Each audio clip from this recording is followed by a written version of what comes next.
without further ado, please welcome Erik Beckler. I appreciate you having me come on to be able to go and tell my story a little bit. And I'd like to start my story here in April of 2018. In fact, actually a month earlier than this. This was at the 82nd game, Timberwolves against the Nuggets.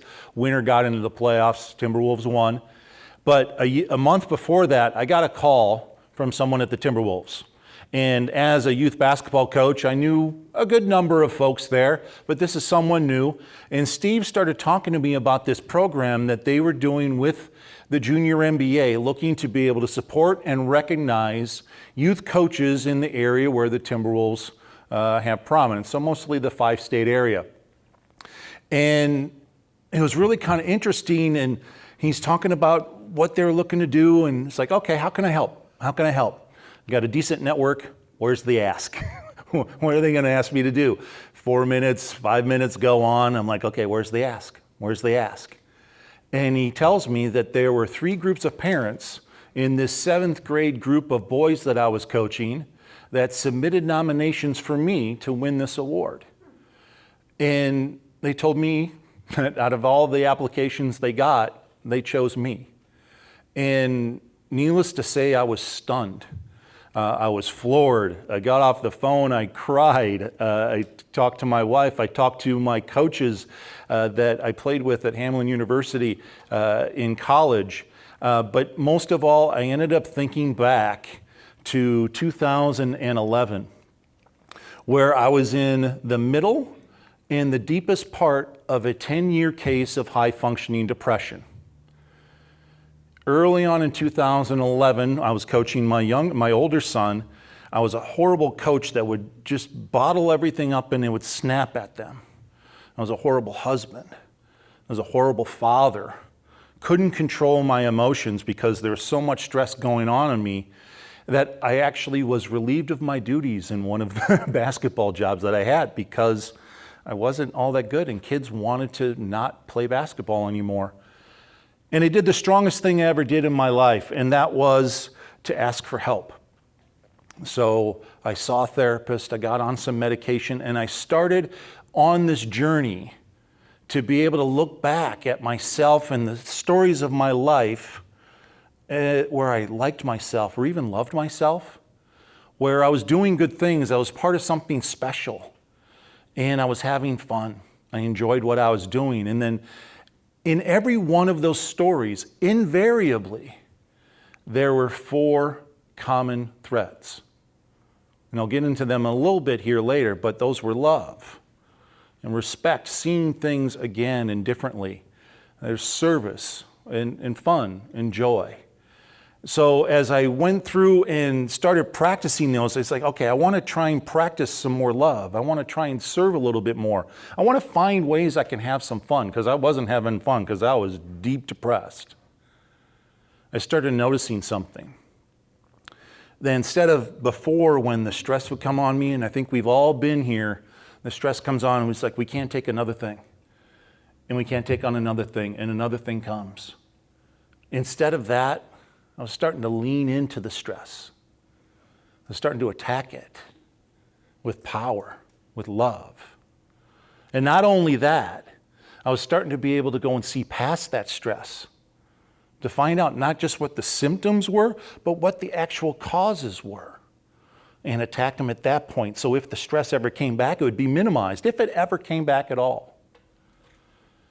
So in the intervening 4 years, I started getting stronger and stronger, feeling good about myself. And I wonder if these 4 components, themes, might work on a team aspect. So I ended up talking with a friend of mine who was a boys travel director at Mounds View Basketball Association. I said, hey, if you're looking for coaches, let's talk. I might be interested.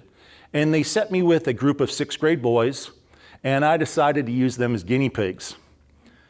And after I introduced myself, I said these 5 words that transformed my life, and hopefully some of theirs. You have my unconditional love. You have my unconditional love. Now you can imagine what sixth grade boys did when an adult goes and tells them, unconditional love, what? They actually had a coach that was a yeller and a screamer and kind of negative for the last 2 years, so this was like wicked. I told them that they didn't have to love me back, I had to earn it. They could treat me like crap, they could not do anything that I ask. Until one of us dies, I will love them unconditionally. And I went through and described what I was looking to do to kind of put the culture in this realm. Talked about respect and service and fun and how we were going to weave those into everything that we did. And this team that had been winning 5, 6, 7 games out of 30 over the last couple of years won 20. And ended up winning third place in state the next year. And has a player that was the Minnesota Intercollegiate Athletic Conference Rookie of the Year this last year. Now he's a sophomore. So I found out that there were things that were really doing well, and that these 4 fundamental forces of leadership, akin to the fundamental forces of the natural world, gravity, electromagnetism, and the strong, weak nuclear forces, which come together and bind and connect in beautiful ways to be able to go and create the water that we drink, the wonderful wine, you, me, this earth, our solar system, the entire universe. Out of all that complexity comes simplicity. From the simplicity brings elegance and leadership. Being able to go and lead and move oneself with love. Being able to see things differently. To be able to go and serve to bring success and to have fun. Similarly can be bound in novel ways based on its environment to create transformative individuals, teams, and organizations. Now, what's really interesting, how does that get applied? It's great, beautiful, but when we look at success, especially here in America, it's about, are we hitting our sales numbers? Are we getting our production targets? Whatever it happens to be our objective to get to a certain plateau. We think that it's up here at the top of Mount Everest, that success happens once we reach the top. That is completely wrong. Success happens down here. That's what we end up learning. And I'd love to be able to give you an example. This is my son. I talked with a couple of you about my son. He just graduated from Carleton College, where he ended up being 4th team All-American. Beautiful thing. And he's cutting down the nets after the tournament championship game against St. John's, where we actually crushed them and went into the NCAA tournament. But leading up to this success moment of cutting down the nets, this Carleton team had a goal. They wanted to get to the NCAA tournament. To be able to go and get that, they developed certain outcomes. They needed to go and win more games than they lost, significantly. And they had different outcomes. And within that, they developed certain strategies.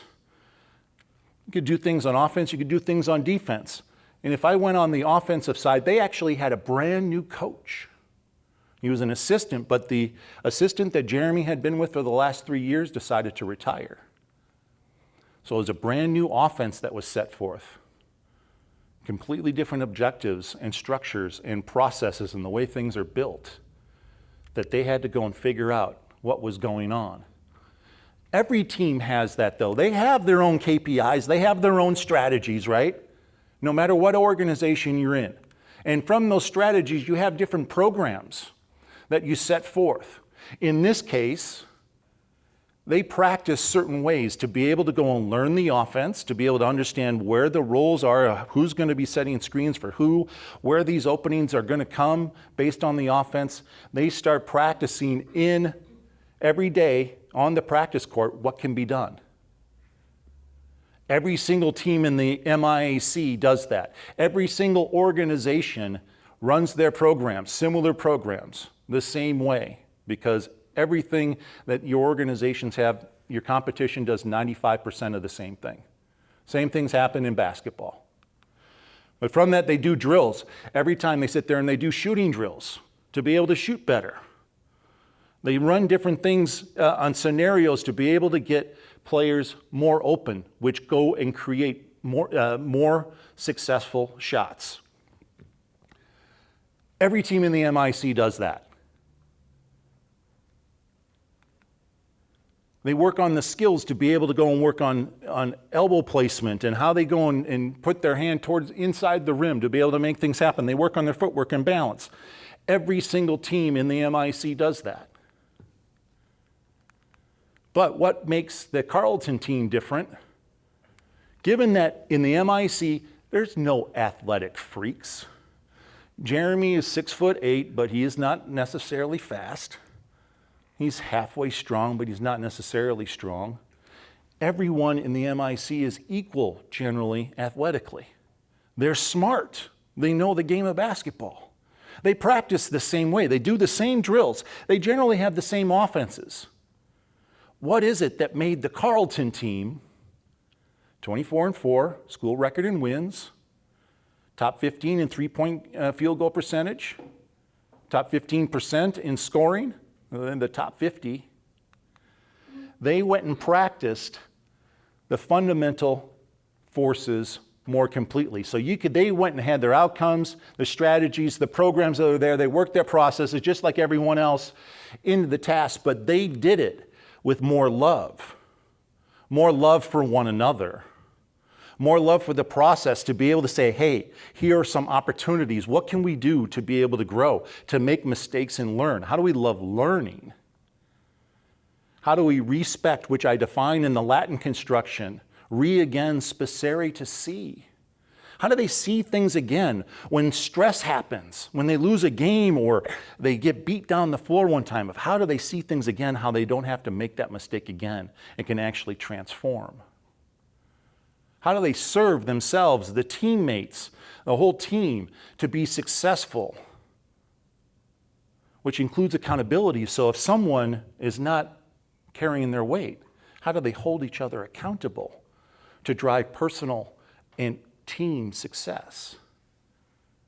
And how do they have more fun doing what they're doing?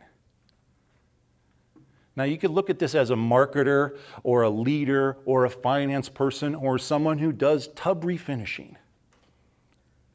What makes one tub refinisher better than the one next to them? What makes one lawyer, one leader? When they practice the 4 fundamental forces of leadership, that they love things a little bit differently, to ask the question a little bit differently, to gain at a better and bigger truth, to be able to serve the need, the mission, the customer a little bit better, goes and makes those tasks that are done a little bit different, not just checking the boxes, but something that's more impactful, which impacts the programs, because the processes you have are really nice and smooth. The programs start singing and they have acceleration and velocity.